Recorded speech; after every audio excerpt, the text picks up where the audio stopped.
valor excede o de finas joias, o coração do seu marido confia nela. Bom dia, queridas ouvintes, bom dia, amadas irmãs, queridas ouvintes do programa Mães Amorosas. Graças ao Senhor, mais uma semana, mais um dia de programa, então, e mais um dia de provérbios também, né? Graças a Deus, como sempre a gente inicia o programa com palavras de sabedoria, provérbios.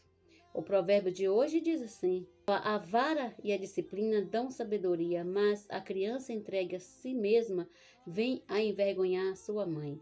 Provérbios de 29:15. O texto é do livro Dias Mais Sábios, da editora Árvore da Vida. O título também fala assim: como criar filhos? Em tempos modernos, muitos pais não sabem dizer não a seus filhos. Estes ficam entregues a si mesmos, sem disciplina, pois os pais dão tudo o que eles querem na expectativa de receber o amor deles em troca. Essa é a forma que encontram para compensar o tempo que não despendem para os filhos devido à correria do dia a dia. Não há correção, não há acompanhamento, apenas compensação da ausência em forma de presentes ou permissividade. No fim, não terão nem amor, pois a presença e o afeto não podem ser substituídos, nem respeito, uma vez que a permissividade dos pais produz uma geração sem disciplina, insubmissa e perdida. Aliado a isso, a sociedade que vivemos está cada vez mais sujeita à inversão de valores éticos e morais. As ideologias seculares atingem as crianças e adolescentes, que se tornam vulneráveis quando lhes falta base de referência. Diante desse contexto, é muito importante que os filhos sejam criados sob a luz da palavra de Deus. Eles têm de ter como fundamento as verdades da Bíblia e os pais são os responsáveis por construí-lo em casa. Tomando como exemplo Timóteo, o jovem cooperador de Paulo, desde a infância conhecia as sagradas letras que podem tornar alguém sábio para a salvação pela fé em Cristo Jesus. 2 Timóteo 3,15. Para isso, façamos como está escrito: estas palavras que hoje te ordeno estarão no teu coração. Tu as inculcarás aos teus filhos. Deuteronômio 6, do 6 ao 7, parte A. Com a disciplina dos pais para a correção e o ensino das Escrituras, nossas crianças crescerão firmadas e protegidas pelas verdades e não se desviarão delas. Amém? Que texto maravilhoso. Do jeito que as coisas estão, os pais trabalhando o tempo todo, os filhos sem disciplina, sem correção, está complicado. Mas temos a saída, irmãos. Criar os filhos na luz da palavra, da igreja. Graças a Deus que temos essa saída maravilhosa. Amém? Bom dia. Alimento diário. Série Vida e Edificação. Autoria: Pedro Dong. Leitura: Giovana Maria Ramos Coutinho. Levantar antes de qualquer outra coisa. Nosso Senhor, vamos começar mais uma vez a leitura do Alimento Diário nessa segunda-feira, semana 4 do Alimento Diário. Saiu o Rio do Éden, das séries Gênesis, O Princípio, autor Pedro Dong, da editora Árvore da Vida. Essa semana 4, a leitura bíblica está em Gênesis 39:4 e o ler com oração em Gênesis 39:5, que diz: desde que o fizera mordomo de sua casa e sobre tudo o que tinha, o Senhor abençoou a casa do egípcio por amor de José. A bênção do Senhor estava sobre tudo o que tinha, tanto em casa como no campo. Gênesis 39:5. Senhor Jesus, muito obrigada, Senhor, porque aqui mostra que o homem pode ser abençoado pelo Senhor. Ó Senhor, mesmo estando na casa do egípcio, Senhor Jesus, que o Senhor possa realmente, Senhor, nos ensinar claramente a Tua vontade, nos iluminar e nos dar direção nessa leitura. É em Teu nome que oramos. O segredo de uma vida próspera. A mensagem dessa semana, a queda do homem, apesar de expressar algo muito negativo na história da criação de Deus, nos apontará caminhos importantes para preservar a bênção em nossa vida e nos manter debaixo da proteção de Deus. Vários princípios serão extraídos da vida e comportamento de Adão, Eva e José. A atenção a cada porção desse devocional e a prática dessas palavras nos farão viver de forma bem distante do que está expresso no título da semana. Vamos iniciar com a experiência de José. Todos na igreja são muito úteis na obra do Senhor. Desde 2017 percebemos um maior engajamento dos irmãos, principalmente nossos adolescentes, pré-adolescentes e crianças. Todos foram energizados por sua simplicidade e amor pela palavra. Graças a Deus, nossos jovens que estão acima de 18 anos começaram a cuidar desses adolescentes. Por isso, passamos a chamá-los de capitães de tropas. Os intendentes, os irmãos mais maduros, ajudam esses adolescentes e jovens, servindo, dando apoio logístico, humano e espiritual.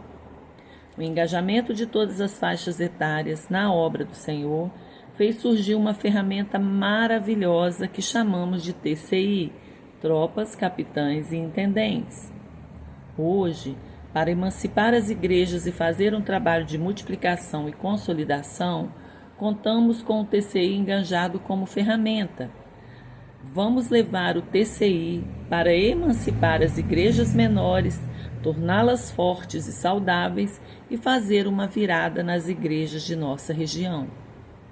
Nos últimos meses, o Senhor tem nos levado a preocupar-nos com aqueles jovens a quem chamamos de valentes de Davi.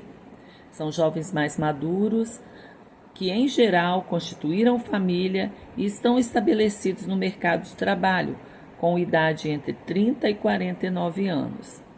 Esse é o grande desafio de todas as igrejas, engajar esse grupo de irmãos muito ocupados com o seu trabalho, negócios e que costumavam destinar pouco tempo para servir ao Senhor.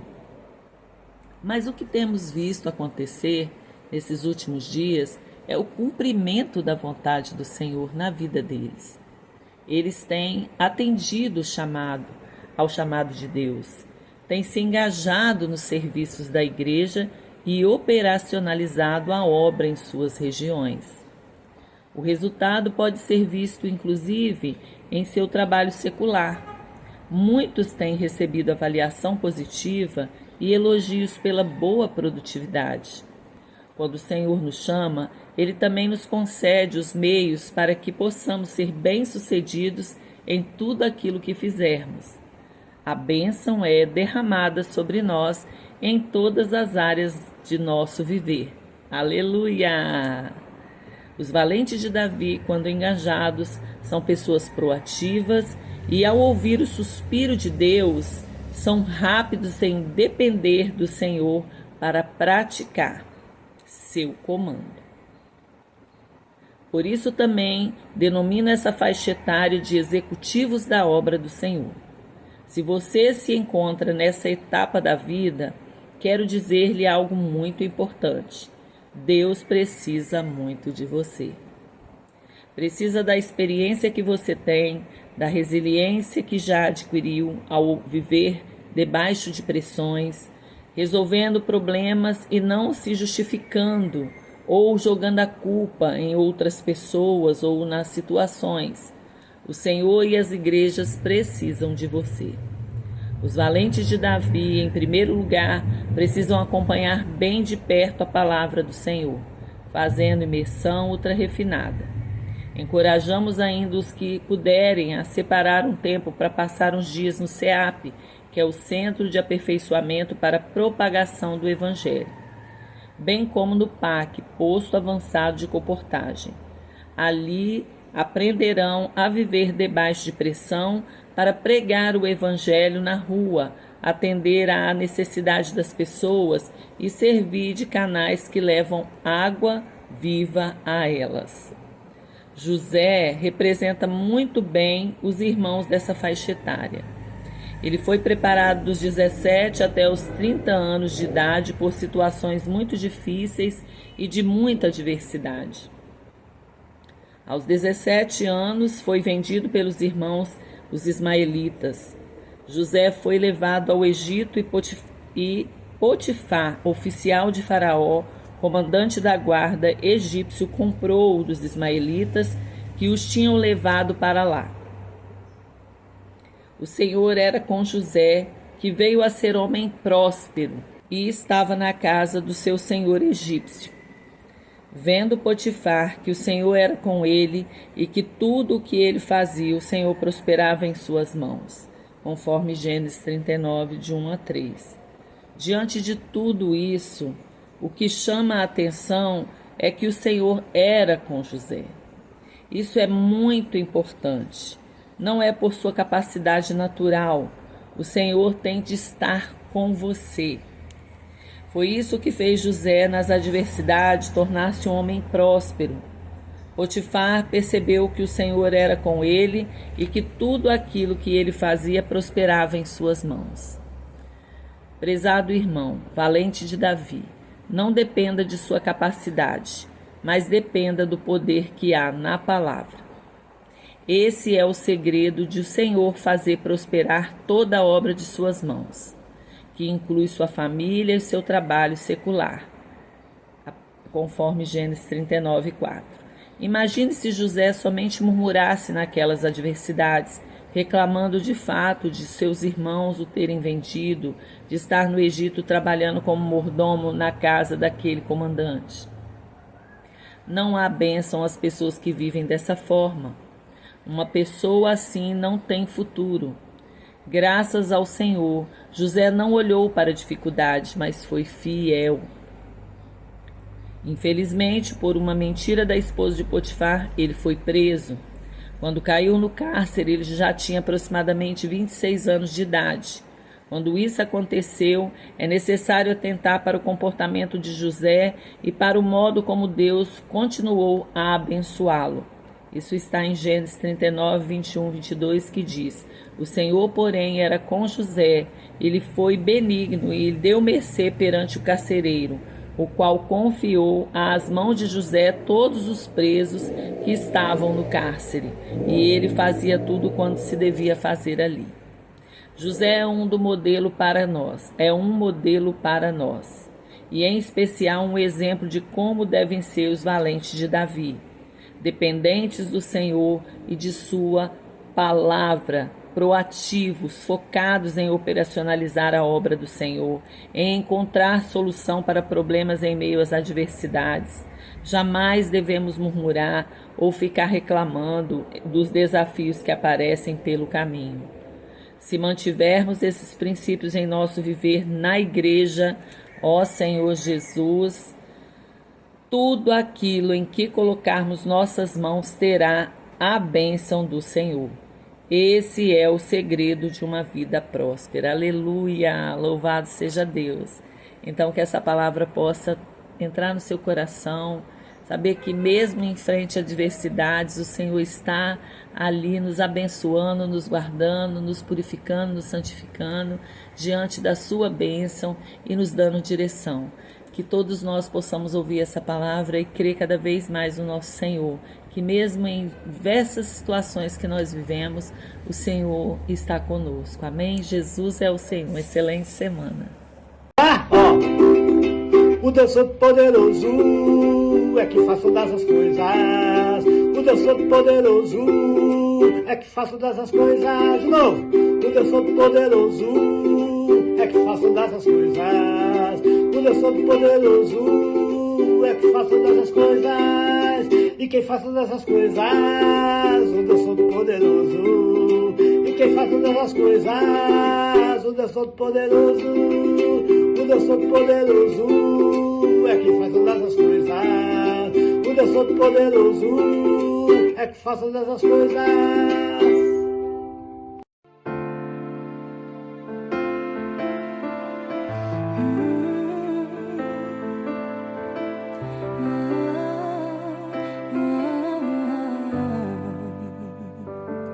Tua sã palavra chove sobre mim e meu coração se abre para ti. Bom dia, irmãs. Jesus é nosso Senhor. Estamos aqui começando mais uma leitura bíblica. Hoje é segunda-feira, dia 8 de dezembro. Hoje nós vamos ter que ser bem rápido aqui para fazer a nossa leitura. Nós temos 4 capítulos para ler, né? São capítulos curtos, né? Mais as notas. Mas eu quero convidar você a ficar comigo aqui. Vamos desfrutar desses 4 capítulos aí. Tá vendo como é bom a gente ter esse compromisso, né, de leitura, que a gente não desanima, né? Ainda mais sabendo que tem irmãs com a gente, né? Que bom que estamos aqui.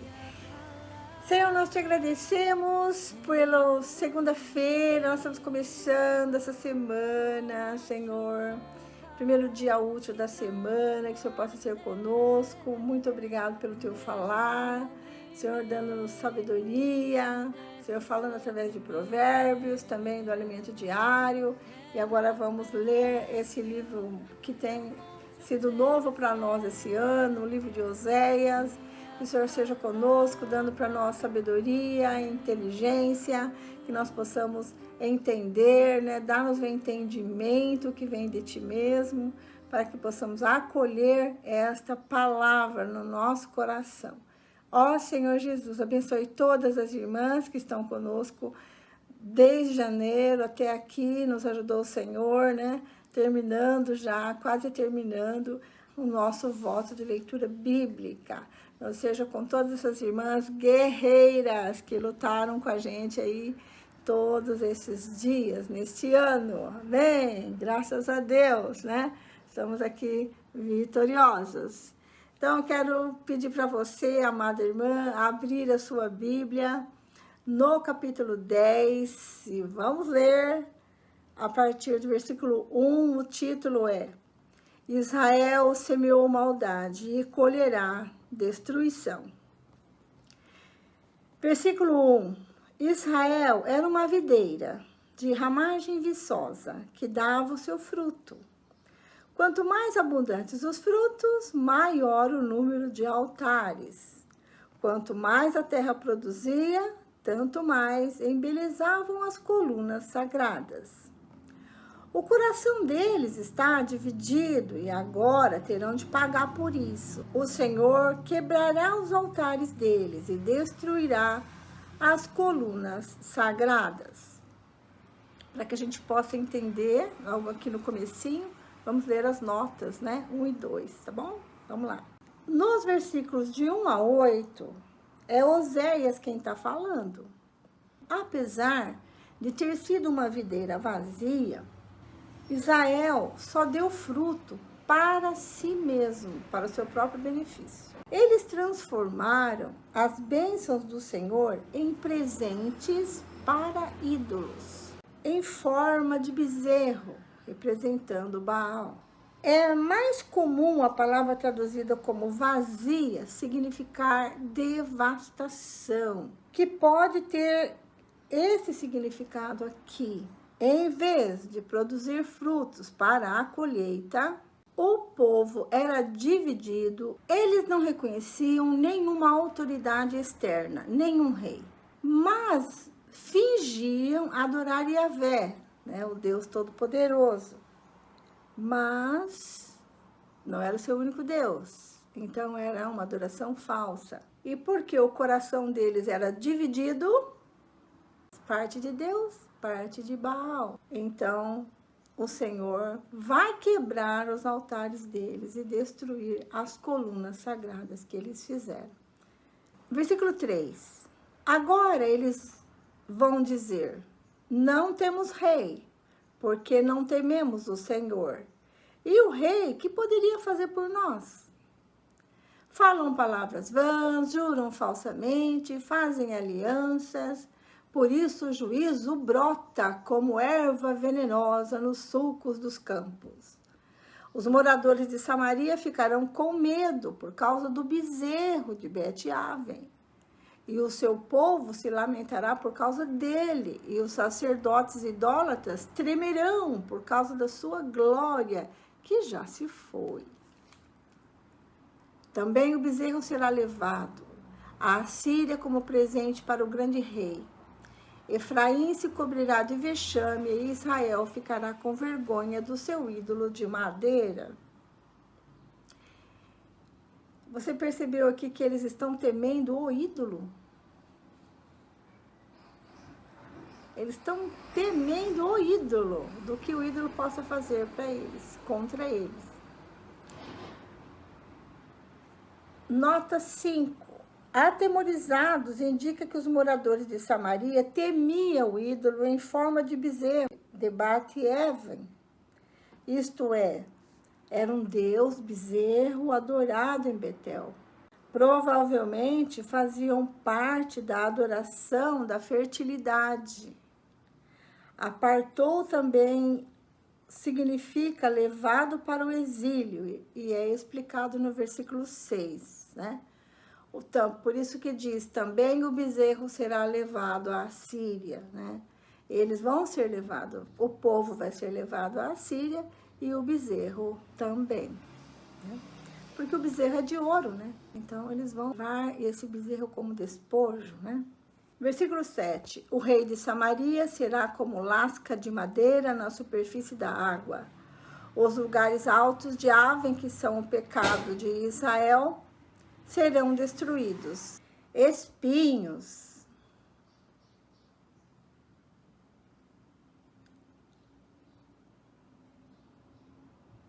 O rei de Samaria será como lasca de madeira na superfície da água. Os lugares altos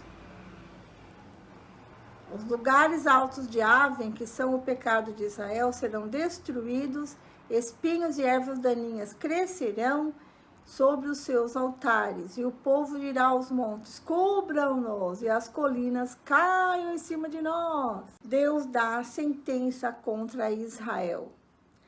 Versículo 9. Desde os dias de Gibeá, você pecou ao Israel.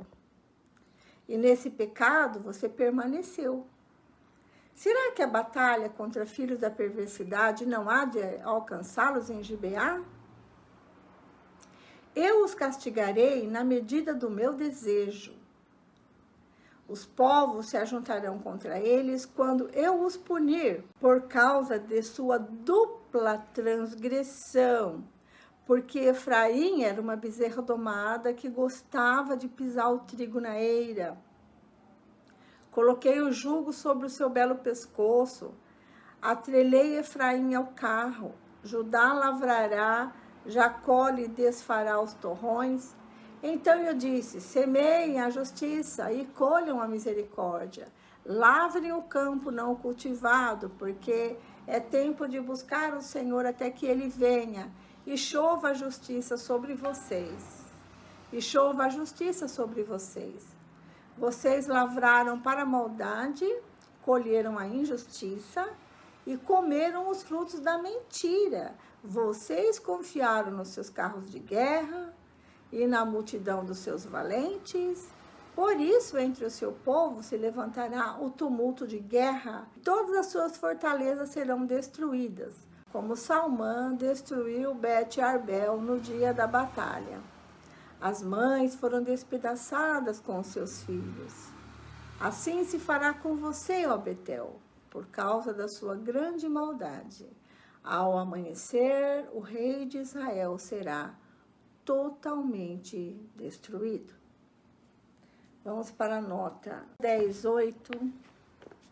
Diz assim: quando os altares fossem destruídos, o povo imploraria para ser enterrado no próprio lugar da sua idolatria.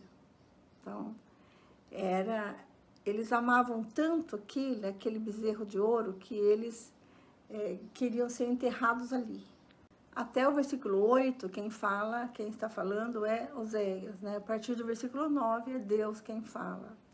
E ele diz assim: o Senhor não esqueceu que eles pecaram em Gibeá, né?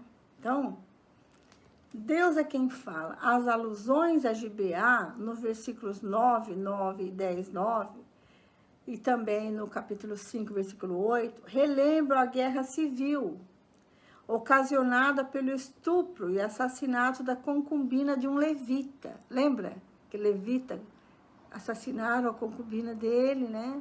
Abusaram dela, ela morreu e ele cortou ela em pedaços e mandou para as 12 tribos de Israel um pedaço de cada parte do corpo dessa concubina. Assim como Samaria, Gibeá também era uma colina com uma fortaleza.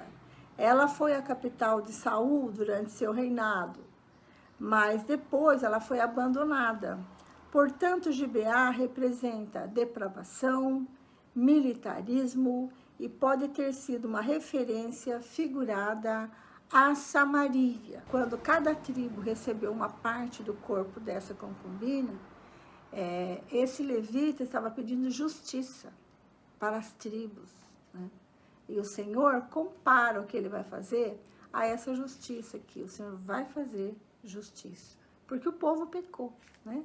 E a transgressão dele é dupla. Então, na nota 11 fala que era comum permitir que os bezerros andassem sobre as hastes de grãos frescos e assim, conforme eles iam andando e separando as cascas do grão, né? Iam como de que descascando ali os grãos, né? E isso não precisava fazer esforço, então um bezerrinho podia ficar andando ali e ainda comia daqueles grãos, né? Mas Israel deixaria de ser tratado como um bezerro, teria que arar, trabalhar com esforço, né? Com o jugo de disciplina. É como o boi, né? O boi no campo, né? No campo é usado até hoje, né? Os bois usam canga, né? E eles são bem fortes, né? São bem tratados, assim, bem fortes. Eles fazem trabalho pesado, como arar a terra, né? Então, o Senhor está dizendo isso. Vocês não vão ter mais esse trabalho fácil. Vai ser muito árduo. Você vai ter que arar com disciplina, né? Vamos agora para o capítulo 11. O amor de Deus e a ingratidão de Israel. Esse é o título. Agora, Deus continua falando aqui. Quando Israel era menino, eu o amei. E do Egito chamei o meu filho. Quanto mais eu os chamava, tanto mais se afastavam de mim. Sacrificavam a Baalins, queimavam incenso às imagens de escultura. Mas fui eu que ensinei Efraim a andar. Tomei-o nos meus braços, mas eles não entenderam que era eu que os curava. Atraí-os com cordas humanas, com laços de amor. Fui para eles como quem alivia o jugo de sobre o pescoço e me inclinei para dar-lhes de comer. Não voltarão para a terra do Egito, mas o assírio será o seu rei, porque se recusam a voltar para mim. O Senhor mostrando a eles que eles iriam ser exilados, né? E iam servir o rei de outra terra, que era a Síria, né? Versículo 6. Isso tudo porque eles recusaram-se a voltar para Deus, né? Teimaram em se voltar para os ídolos. A espada cairá sobre as suas cidades, consumirá os seus ferrolhos e as devorará por causa dos seus caprichos, porque o meu povo é inclinado a rebelar-se contra mim. Se são chamados a dirigir-se para o alto, ninguém o faz. Como poderia eu abandoná-lo, Efraim? Como poderia entregá-lo, Israel? Como faria com você o que fiz com Admar? Como poderia fazer de você outra Zeboim? Meu coração se comove dentro de mim, toda a minha compaixão se manifesta. Não executarei o furor da minha ira, não voltarei para destruir Efraim, porque eu sou Deus e não homem. Sou o santo no meio de vocês, não virei com ira. Seguirão o Senhor, que rugirá como leão. E quando ele rugir, os filhos tremerão, virão do ocidente, tremendo como passarinhos. Virão os do Egito, e como pombas, os da terra da Assíria. Eu os farei habitar em suas próprias casas, diz o Senhor. A condenação de Israel e de Judá. Versículo 12. Efraim me cercou com mentiras, e a casa de Israel com engano. Mas Judá ainda está do lado de Deus e permanece fiel ao santo. Estou mostrando aqui que nem tudo está perdido, que Judá ainda é fiel a ele, né? Vamos a algumas notas aqui do versículo 11, né? Nos versículos 5 a 7, o Senhor anuncia a pena para a ingratidão de Israel. A nação seria entregue nas mãos da Assíria, que iria oprimi-los, assim como o Egito fez no passado. Ou seja, eles iriam ser escravizados ali, certo?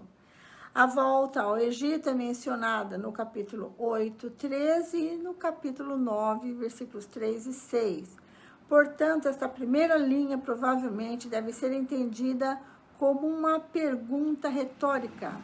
Acaso não voltarão? Né? Caso vocês não voltarão a ser escravos? Essa é a pergunta.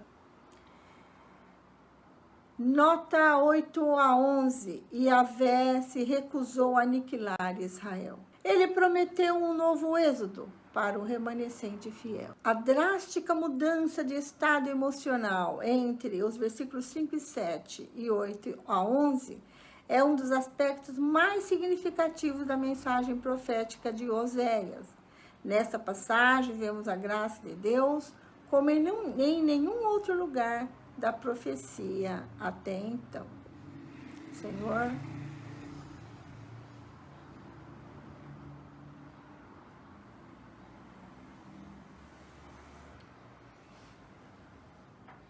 então no versículo 5,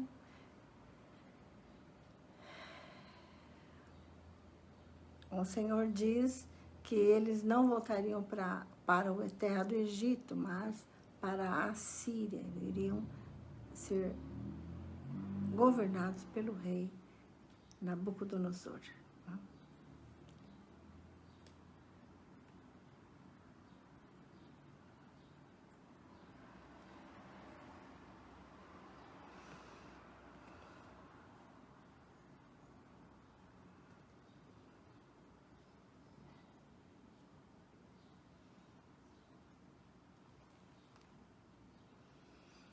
Contudo, essa disciplina não é para destruição, né? Então, no versículo 9, ele diz: eu não executarei o furor da minha ira, não voltarei para destruir Efraim, porque eu sou Deus e não homem. Sou o santo no meio de vocês, não virei com ira. Porque quando você está irado, você machuca muito, né? Pai, quando vai disciplinar e está irado, corre o perigo de machucar demais. Então, o Senhor diz: eu não irei com vocês com ira. Mais uma vez, Oséias fez uma tríplice exortação ao arrependimento. O Senhor esperava que eles, se eles se arrependessem, tudo estava certo. O Senhor iria esquecer todos os seus pecados, né? E os amaria de novo. Capítulo 13, versículo 1. Castigo definitivo. Não houve arrependimento, então houve um castigo definitivo. Capítulo 13, versículo 1. Quando Efraim falava, havia tremor. Foi exaltado em Israel, mas ele se fez culpado por causa de Baal e morreu. Agora pecam cada vez mais. E da sua prata fazem imagem de fundição. Ídolos segundo o seu conceito. Todos obra de artífices. E dizem: ofereçam sacrifícios a eles. Chegam até a beijar esses bezerros. Por isso serão como a névoa da manhã, como o orvalho da madrugada que logo desaparece, como a palha que o vento leva da eira. e como a fumaça que sai por uma janela. Mas eu sou o Senhor seu Deus, desde a terra do Egito. Portanto, vocês não conhecerão outro Deus além de mim, porque não existe, certo? Mas fazendo um parênteses aqui, não vão conhecer outro Deus além de mim, porque não existe, né? Porque não há Salvador, a não ser eu. Eu os conheci no deserto, em terra muito seca. Quando tinham comida, eles se fartaram. E uma vez fartos, seu coração se encheu de orgulho. Por isso, se esqueceram de mim. Portanto, serei para eles como um leão, como um leopardo. Ficarei espreitando no caminho, como ursa roubada dos seus filhotes. Eu os atacarei e lhes rasgarei o peito. Como leão, eu os devorarei ali mesmo. Como um animal selvagem, os farei em pedaços. A sua ruína, ó Israel, vem de você. E só de mim o seu socorro. Onde está agora o seu rei, para que o salve em todas as suas cidades? E os seus juízes, os quais você disse, dê-me um rei e príncipes. Eu lhe dei um rei na minha ira, e o tirei de você no meu furor. As iniquidades de Efraim estão atadas juntas, o seu pecado está armazenado. As dores de parto virão, mas ele é filho insensato, porque será tempo de nascer, mas ele não estará no lugar por onde deve vir ao mundo. Eu os remirei do poder do inferno e os resgatarei da morte. Onde estão, ó morte, as suas pragas? Onde está, ó inferno, a sua destruição? Meus olhos estarão fechados para a compaixão.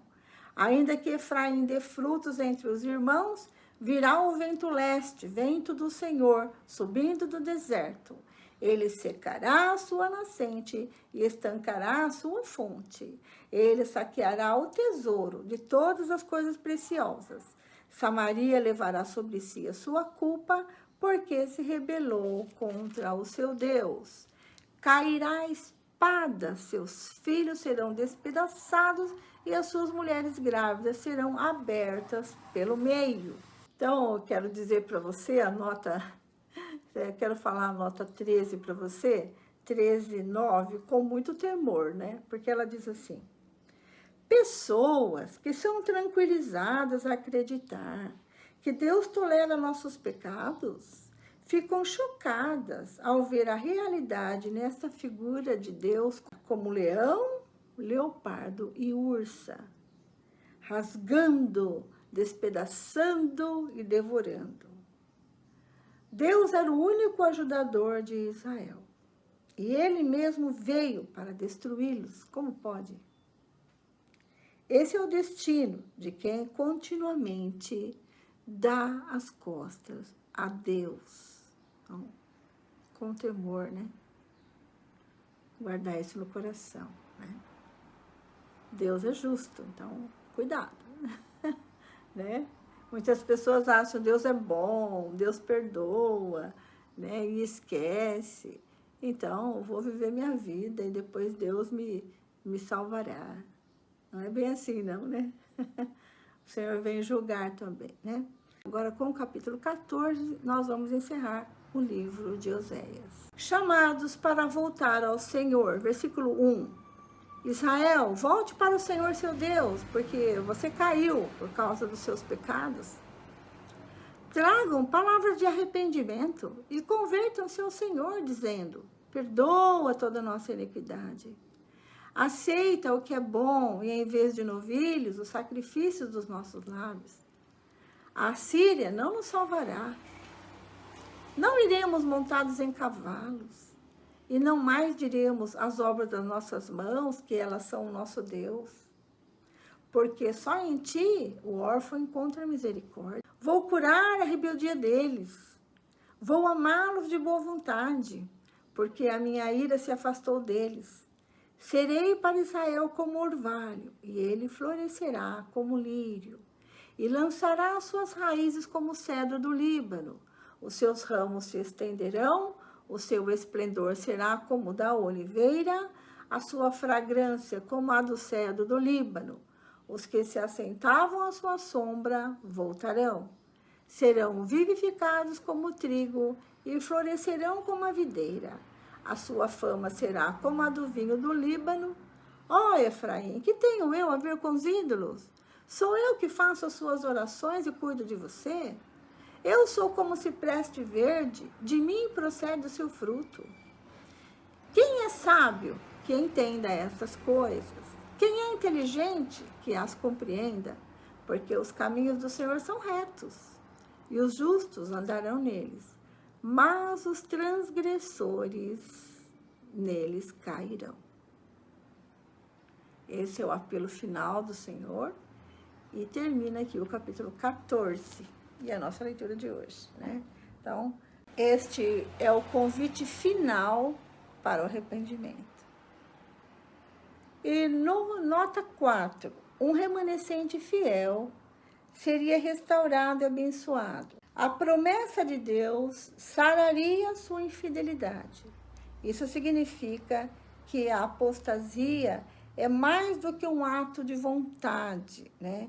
A apostasia é também um tipo de desordem mental que o próprio Deus precisa curar, né? Então, a apostasia é você abandonar Deus, não crer mais nele, né? Nota 9, Oséias concluiu o livro exortando os leitores a perseverarem no estudo da sua profecia, a fim de entender e saber as coisas que ele disse. Esse foi o último convite ao arrependimento aí. Senhor Jesus, que essas palavras sejam como luz para nós, né? Que nós possamos temer e amar o nosso Deus, o único Deus, né? De todo o nosso coração, né? Deus abençoe vocês, um bom dia a todos. E amanhã a gente está de volta com o livro de Joel. Não perca. Tchau, tchau. Até amanhã, se Deus quiser. Bom dia, irmãs. Bom dia, irmã Vera. Vamos continuar com a segunda parte da leitura bíblica. A irmã já leu Oséias, capítulo 10 ao 14. Então, vamos continuar lendo Salmos, capítulo 127, Provérbios, capítulo 29, versículos 15 a 17 e Judas, capítulo 1. Vamos iniciar a leitura lendo Salmos, que fala assim: Todo bem procede de Deus. Se o Senhor não edificar a casa, em vão trabalham os que edificam. Se o Senhor não guardar a cidade, em vão vigia a sentinela. Será inútil levantar de madrugada, dormir tarde, comer o pão que conseguiram com tanto esforço. Aos seus amados ele o dá enquanto dormem. A herança do Senhor são os filhos, o fruto do ventre seu galardão. Como flechas na mão do guerreiro, assim são os filhos da sua mocidade. Feliz o homem que enche deles a sua aljava. Não será envergonhado quando enfrentar os seus inimigos no tribunal. Amém? A herança do Senhor são os filhos. Graças a Deus, eu tenho meus filhos, é a herança do Senhor, um presente de Deus para mim. Agora, Provérbios 29, 15, 16 e 17. A vara e a disciplina dão sabedoria, mas a criança entregue a si mesma envergonha a sua mãe. Quando os ímpios se multiplicam, multiplicam-se as transgressões, mas os justos verão a ruína deles. Corrija o seu filho e você terá descanso. Ele será um prazer para a sua alma. Amém? Bem claro esses versículos aqui, né? As crianças de hoje em dia fiquem muito à vontade, né? Entregue a própria sorte, celular, tantas coisas, mas sem disciplina nenhuma. Os pais trabalhando, né? Nos tempos difíceis, pais precisam trabalhar e os filhos ficam praticamente sem um ensinamento, mas a Bíblia fala, né, que ensinar os filhos na luz do Senhor, disciplinar os filhos na luz do Senhor. Amém? Agora vamos ler Judas, capítulo 1. Judas, carta de Judas. Prefácio e saudação. Judas, servo de Jesus Cristo e irmão de Tiago, aos que foram chamados, são amados em Deus Pai e guardados em Jesus Cristo.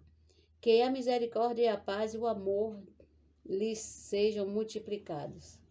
Amados, quando eu me empenhava para escrever-lhes a respeito da salvação que temos em comum, senti que era necessário corresponder-me com vocês para exortá-los a lutar pela fé que uma vez por todas foi entregue aos santos. Pois certos indivíduos cuja sentença de condenação foi promulgada há muito tempo se infiltraram no meio de vocês sem serem notados. São pessoas ímpias que transformam em libertinagem a graça do nosso Deus e negam o nosso único soberano Senhor, Jesus Cristo.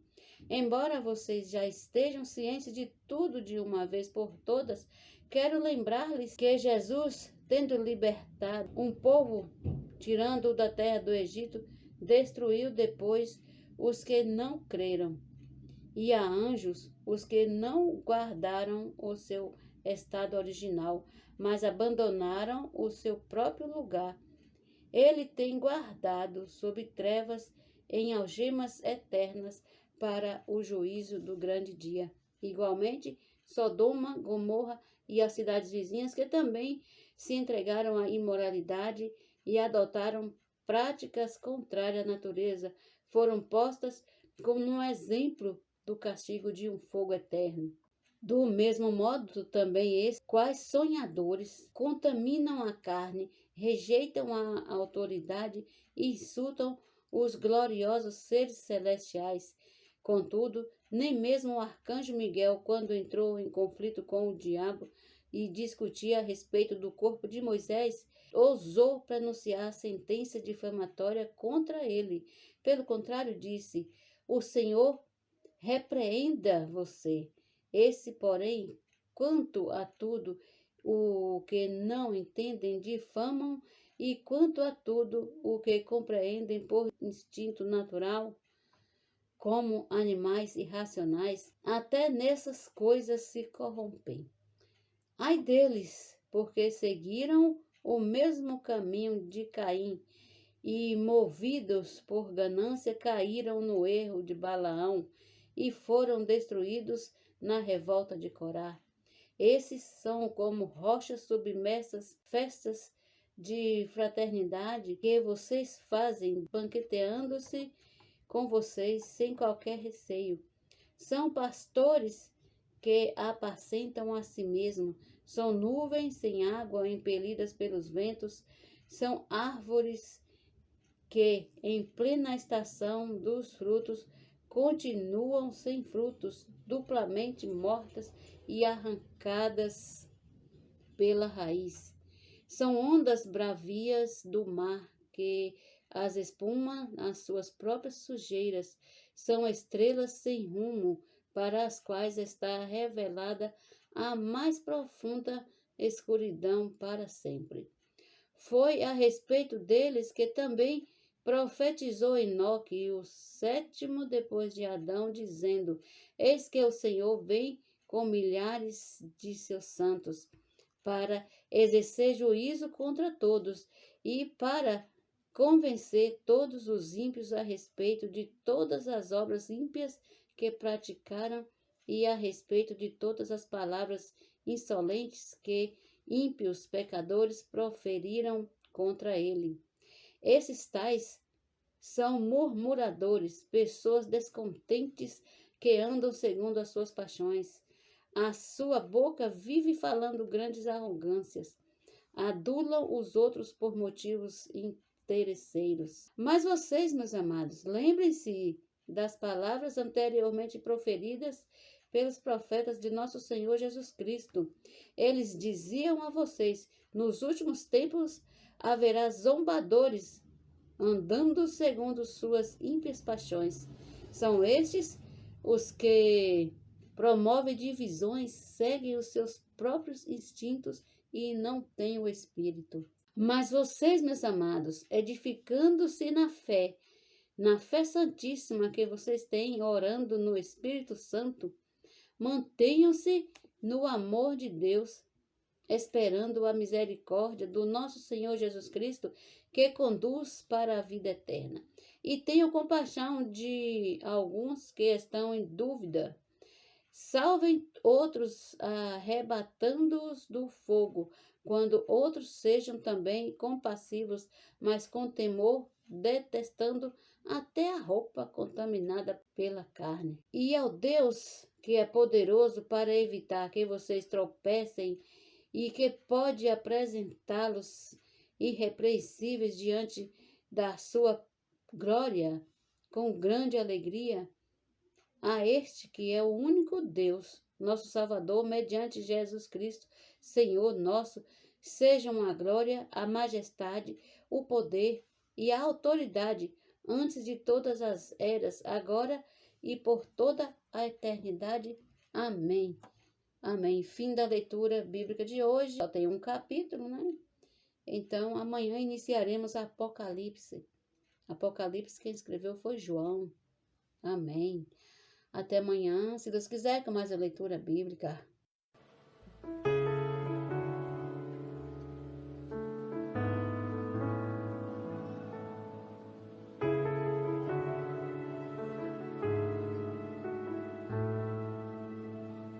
Eu ouço a tua voz a me guiar. Olá, irmãs, nós estamos lendo o livro Servas Diligentes. Nós estamos no capítulo 4 e o subtítulo de hoje é Deus nos concede o Espírito pelo ouvir da fé que opera milagres para executar a obra de Deus. Deus é Espírito e Deus é amor, portanto, a fé atua pelo amor.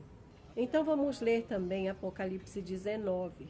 Alegremo-nos, exultemos e demo-lhe glória, porque são chegadas as bodas do Cordeiro, cuja esposa a si mesma já se ataviou.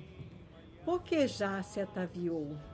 Porque ela tem a segunda veste. A primeira veste ainda não qualifica a noiva para o casamento, mas a segunda veste sim.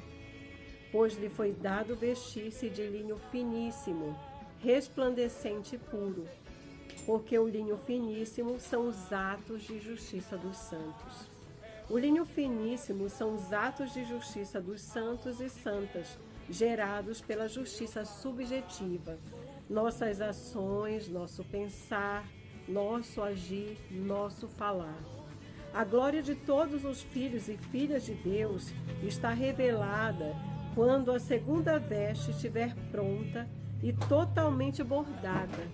Toda a criação está aguardando ser liberta, o que ocorrerá quando a glória for revelada em mim e em você, de dentro de nós. A ardente expectativa da criação aguarda a revelação dos filhos de Deus. A glória só consegue revelar-se quando tivermos realidade espiritual. Deus não se glorificará numa serva superficial, rasa e que se esforça para manter uma fachada religiosa, uma aparência de crente. Oh, Senhor, isso é muito sério, né, irmãs? O Senhor, Ele busca uma realidade. Ele não quer uma vida de aparência, uma vida de fachada, uma vida religiosa, uma vida baseada em leis exteriores, tipo, eu não posso isso, eu não posso aquilo, no meu esforço natural, mas Ele deseja que nós sejamos transformados interiormente, que nós sejamos lavados pela palavra, sabe, que essa palavra esteja habitando ricamente em nós, que nós estejamos praticando, vivendo a realidade. E isso advém da fé e da palavra do Senhor. Por isso que é tão importante a imersão da palavra, né? De nós estarmos praticando, ouvir, crer, ser simples, ser obediente a esse falar. Para que essa veste possa dia a dia ser trabalhada em nós. Não é você ser um super-herói religioso, né? Tipo, eu consegui passar por certa situação, eu sou forte. Na verdade, o Senhor é forte em nós, né? É o Senhor quem nos fortalece para nós passarmos. É o Senhor quem nos ajuda a suportar as tribulações, as situações. Ele que está conosco, né, bordando essas vestes. Por um lado, Ele pagou o preço mais alto, que foi o de morrer no nosso lugar. E hoje nós estamos bordando essa segunda veste, né, bordando dia a dia.